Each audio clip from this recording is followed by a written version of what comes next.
সালাম আলাইকুম সাইফুল ভাই, কি অবস্থা? ও আরিফ নিউ। হ্যাঁ জি আসসালামু আলাইকুম, ভালো আছি। তুমি কেমন আছো? হ্যাঁ ভালো আছি। আপনাকে চিন্তিত মনে হইতেছে।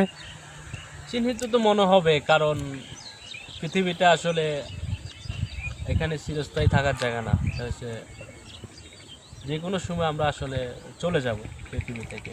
আসলে চিন্তা করতেছি বসে বসে, যে কয়টা রোজা থাকলাম, নামাজ পড়লাম, না জানি আল্লাহ পাক আমাকে মাফ করছে কিনা বা আমাদেরকে মাফ করছে কিনা। কারণ পৃথিবীতে যারা জন্ম নিয়েছে তারা যে কোনো সময়, যে কোনো মুহূর্তে, যে কোনো মিনিটে, যে কোনো সেকেন্ডে চলে যেতে হবে। কুল্লু নাফসিন যায়কাতুল মাউত, প্রত্যেকটা প্রাণীকে মৃত্যুর স্বাদ গ্রহণ করতে হবে। এই জন্য চিন্তা করতেছি যে আসলে কি করলাম, না জানি আমার কপালটা এতটাই পুরা হতে পারে যে আমি আগামী রোজাটা আগামী বছরের যেই রমজানটা আসবে ওই রমজানটা নাও দেখতে পারি।